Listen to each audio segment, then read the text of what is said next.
Welcome to Crazy Emperors, the show about insane rulers in history. Today we will talk about 4 crazy Roman emperors: Caligula, Nero, Elagabalus, and Commodus. They were cruel, delusional, and outrageous. They shocked everyone with their deeds. Let's learn more about them. Caligula. In the annals of history, the name Caligula reverberates like thunderclaps in a stormy night, a haunting echo of a man whose vision stretched beyond mortal comprehension, reaching for the stars themselves. Caligula, whose real name was Gaius Julius Caesar Germanicus, he became emperor in 37 AD after the death of his great-uncle Tiberius, who had adopted him, but amidst his grand ambitions lay a darkness that knew no bounds. At his banquets, he orchestrated macabre games, forcing his guests into degrading acts with a mere gesture, reveling in their humiliation. Once dignified nobles became pawns in his sadistic play, their desperate prayers falling on deaf ears. Caligula found pleasure in the suffering of others, delighting in their humiliation, as if it were a symphony of his own creation. In a display of eccentricity that shocked the very foundations of society, Caligula appointed a horse as a high-ranking priest, dressing it in luxurious robes and housing it in a marble stall. The news spread like wildfire, leaving citizens in disbelief. The once revered seat of religious authority is now occupied by a creature with hooves, its neighs replacing the solemn hymns that once echoed within the sacred halls. This surreal spectacle warped the empire's reality, creating a tension-filled atmosphere where citizens dared not speak openly for fear of Caligula's erratic wrath. The juxtaposition of grandeur and absurdity became the hallmark of his reign, leaving an indelible mark on the collective psyche. Yet, amidst the bizarre, the darkest aspect of Caligula's rule was his relentless pursuit of absolute power. He believed himself a god, demanding unwavering loyalty from his subjects. Those who dared to oppose him faced brutal public executions, casting a pervasive atmosphere of terror across the empire. Caligula's story stands as a chilling reminder of the depths to which the human psyche can descend when corrupted by absolute power. His reign, though brief, painted a vivid portrait of a man consumed by madness, sadism, and an insatiable thirst for power. In the tapestry of history, Caligula remains a cautionary tale, a warning against the unchecked ambitions that can lead even the mightiest astray. Nero was born in AD 37 as Lucius Domitius Ahenobarbus, the son of Gnaeus Domitius Ahenobarbus and Agrippina the Younger, a great-granddaughter of the Emperor Augustus. His father was a prominent senator and consul, but also a notorious gambler and adulterer. His mother was a powerful and ambitious woman who had been exiled by her brother, the Emperor Caligula, for plotting against him. When Nero was 2, his father died, and his mother married the Emperor Claudius, who adopted Nero as his heir. Nero became emperor at the age of 16, with the support of the Praetorian Guard and the Senate. In the early years of his reign, Nero was advised and guided by his mother Agrippina, his tutor Seneca the Younger, and his Praetorian prefect Sextus Afranius Burrus. These 3 men were considered to be moderate and capable administrators who tried to curb Nero's excesses and maintain stability in the empire. However, they soon found themselves in conflict with Nero's personal desires and ambitions.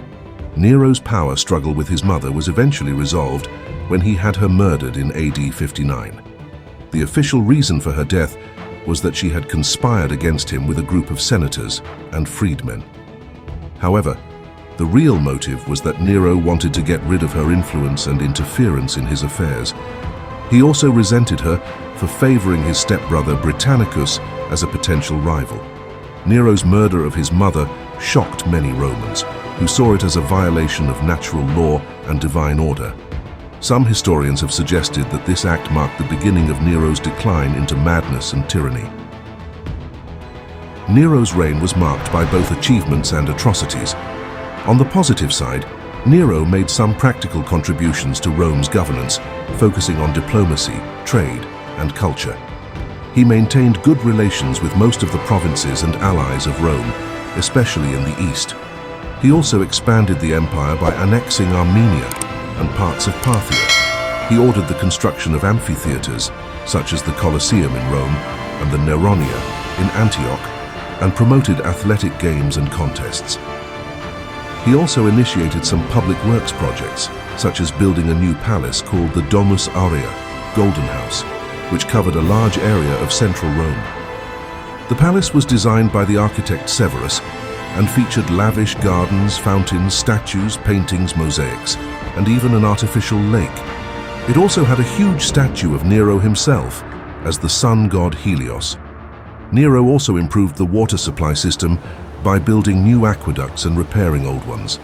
He also rebuilt parts of the city after a devastating fire in AD 64, which destroyed many buildings and left thousands homeless. He also provided relief funds and shelters for the victims of the fire. On the negative side, Nero was notorious for his cruelty and debauchery. He is accused of killing many people, including his first wife, Claudia Octavia, his second wife, Poppaea Sabina, his stepbrother Britannicus, and many senators and nobles.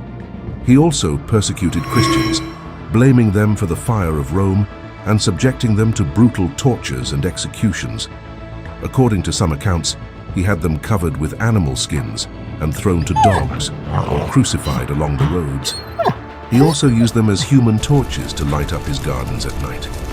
He made public appearances as an actor, poet, musician, and charioteer, which scandalized his aristocratic contemporaries, as these occupations were usually the domain of slaves, public entertainers, and infamous persons. He also spent lavishly on his personal pleasures and hobbies, such as traveling to Greece to participate in musical competitions. He claimed to have won more than 1 to 800 prizes in various events, such as singing, playing the lyre, and reciting poetry. He also had a passion for horse racing and drove his own chariot in the Olympic Games, despite falling off and being injured. Nero's reign came to an end in AD 68, when he faced a series of rebellions from various provinces and generals. The most prominent rebel was Vindex, who declared his support for Galba, the governor of Hispania Tarraconensis. Vindex accused Nero of being a tyrant and a bad ruler, and urged other provinces to join him in overthrowing him. Nero was declared a public enemy by the Senate and condemned to death in absentia. He fled from Rome with a few loyal followers and tried to find refuge in a nearby villa. However, when he learned that he was surrounded by soldiers who were sent to capture him alive or dead, he decided to commit suicide. He stabbed himself in the throat with the help of his secretary Epaphroditos. His last words were reported to be, "Qualis artifex pereo," "What an artist dies in me." Nero was the last emperor of the Julio-Claudian dynasty, which had ruled Rome since Augustus. His death marked the beginning of a period of civil war and instability known as the Year of the Four Emperors. Nero's legacy is mixed. He is remembered as one of history's craziest rulers, but also as a patron of arts and culture. His life and reign have inspired many works of literature, art, music, film, and television over the centuries. Commodus. In the heart of the eternal city, where the roars of the crowd mingled with the clash of steel, there emerged a ruler whose story was a captivating yet horrifying chapter in the annals of Rome, Commodus. His life, a tapestry woven with threads of grandiosity, bloodlust, and a descent into madness, unfolded amidst the awe-inspiring grandeur of the Colosseum and the opulence of the imperial palace. Commodus, who believed himself to be the very reincarnation of the mythical Hercules, immersed himself in the gladiatorial games with a zeal bordering on obsession. The arena, once a sacred battleground for honor, became a canvas for his megalomania. His victories, drenched in the blood of fallen foes, elicited thunderous applause from the crowd, yet beneath the surface a mind teetering on the brink of sanity. The Colosseum, a testament to Roman engineering marvels, metamorphosed into a theater of Commodus's madness. Exotic animals, sourced from the farthest corners of the empire, met their tragic end at his hands. Roars that once symbolized the empire's might were silenced under the weight of his ruthless ambition. Elephants and giraffes, once awe-inspiring creatures, fell victim to his insatiable desire to showcase his supposed prowess as a hunter. Yet Commodus's madness knew no bounds. It seeped into the very fabric of the empire he ruled. His paranoia festered like a festering wound, leading to purges within the Senate and a reign marked by decadence and cruelty. Executions became commonplace, the fate of anyone perceived as a threat sealed with the stroke of his imperial decree. The corridors of power echoed with whispers of fear, and the once mighty Senate trembled under the weight of his capricious whims. Commodus's story, a tragic epic of a man consumed by his own delusions, played out against the backdrop of the grandeur he so desperately sought. His obsession with gladiatorial combat transformed him into a tyrant whose cruelty knew no bounds. Each swing of his sword, every cheer of the crowd, and every execution etched his name into the annals of infamy, leaving an indelible mark on the history of ancient Rome. Commodus, in the reenactment, his voice echoing through the empty arena. "I am the true Hercules. The gods themselves bow before my might. Rome quakes beneath my power." Elagabalus. Elagabalus was a teenage Roman emperor who reigned from 218 to 222 AD. He was known for his bizarre behavior and religious extremism. He was a priest of the Syrian sun god Elagabalus, and he tried to force his subjects to convert to his religion. He is also said to have worn makeup, dressed in women's clothing, and prostituted himself. Elagabalus was born in 204 AD in Emesa, Syria. His real name was Varius Avitus Bassianus, but he took the name Elagabalus when he became a priest of the Syrian sun god. Elagabalus's father, Varius Marcellus, died when he was a child.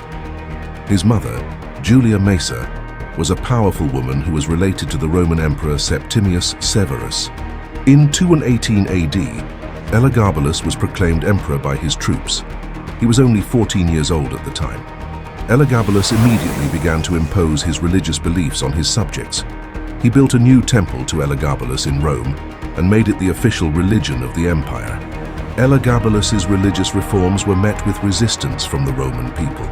The Romans were a very traditional people, and they were not used to having a foreign religion imposed on them. They also believed that Elagabalus's religion was too exotic and decadent for Roman sensibilities. Elagabalus's personal life was just as controversial as his religious beliefs. He is said to have worn makeup, dressed in women's clothing, and prostituted himself. He also had a number of male lovers.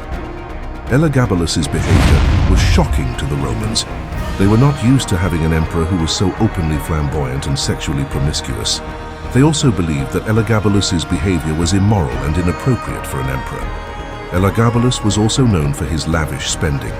He built a number of extravagant palaces and bathhouses. He also spent a lot of money on food and entertainment. Elagabalus's lavish spending angered the Roman people. They were already struggling to pay the high taxes that he had imposed on them.